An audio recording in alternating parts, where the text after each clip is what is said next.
Today, the old baptistry serves as the Holy Family Chapel, a cry room of sorts, so that parents can take their crying children back to relax and stop crying until they're able to be brought back into the Sunday assembly with the rest of the worshipers. The main altar is the church's focal point. It is formed of green marble with yellow sienna mensa. The center of the altar is decorated with symbols of the Holy Eucharist carved in white marble. It is set in a spacious background of gold mosaic decorated with white fleur-de-lis. They form a reredos, upon which a large crucifix is superimposed. The cross is carved of Belgian marble, black, with a corpus of white Carrara marble. Above the crucifix is an arched baldacchino of gold anodized aluminum. 4 side altars of yellow sienna marble once made it convenient before Vatican II for visiting clergy to celebrate Mass. Mass could be celebrated at the same time on these altars. The church once seated 900 persons and had dark mahogany pews. The pulpit is green marble that matches the main altar. The walls have a Roman travertine marble wainscot, above which is sandplastered, harmonizing with the marble wainscot. The ceiling, acoustical tile, and the floor is of terrazzo. It is laid out in an interesting pattern of different colors that bring into proper relation the brilliant hues of the altar, the walls, windows, and ceilings. One notices that the central aisle and the terrazzo marble points to the central focus of the church, the holy altar of God. There is a simple aluminum and mahogany communion rail, although the remnants which can only be found alongside. In the nave, the stained glass windows depict on the left side the life of Christ, and on the right, the corresponding spiritual life of man. The stained glass windows, with their brilliant blue hues, teach us about the life of Christ and of Mary, and show us how our life should be an imitation of our Blessed Mother and our Lord. In the transept, the windows show the many colorful coats of arms affecting the life of St. Joan of Arc. We will talk about the stained glass window at length a bit later.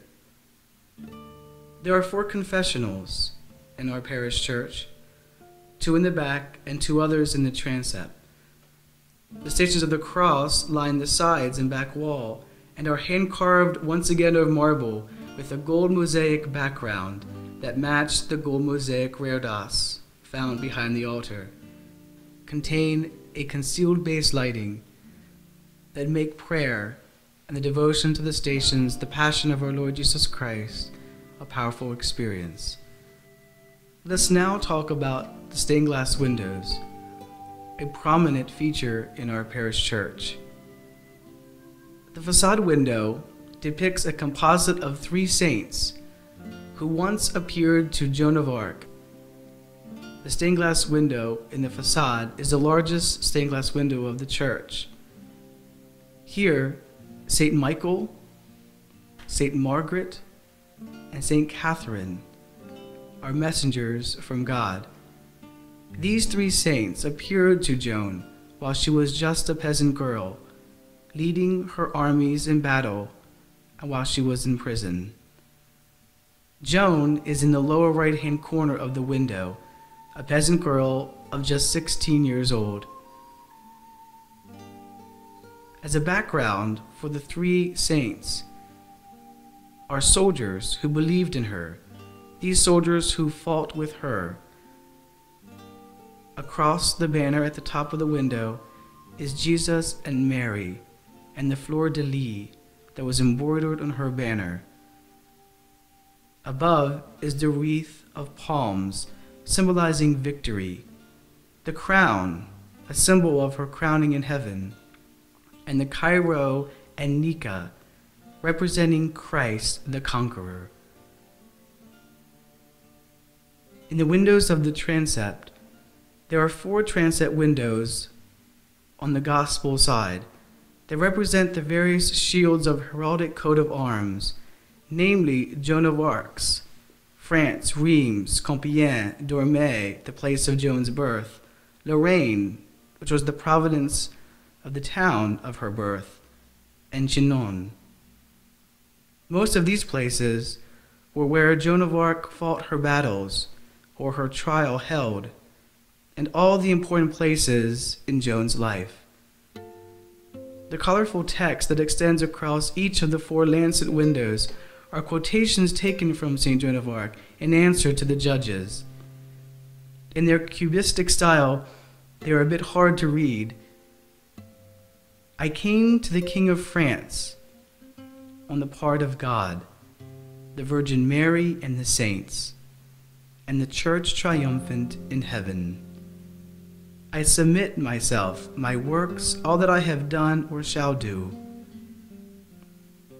The 4 transept windows on the St. Joan of Arc side have the coat of arms of Valcloury, Paris, Troyes, Rouen, Saint-Denis, Patay, Orléans, and Poitiers. The text extends across the transept of the windows. Again, many times in their cubistic style, hard to read. With regard to a secret mission of Joan's superiors, Joan was able to read their thoughts, and in answer to them, she said, "You have been at your council, and I at mine. And believe me, the counsel of God shall be accomplished and stand firm, while yours shall perish." What a profound statement from a peasant girl who knew that this could mean her death sentence. Joan was certain that she was doing the will of God and not doing the will of man. We are now going to take a close look at the stained glass windows in the aisles that line the nave. The aisle windows, starting on the gospel side and reading toward the rear of the church, are incidents in the life of our blessed Lord, namely birth, reason, teaching, death, and reward. Cleverly constructed, an earthly counterpart of these, starting on the St. Joan of Arc side at the altar and reading toward the rear of the church, depict our spiritual birth, reason, teaching, death, and reward.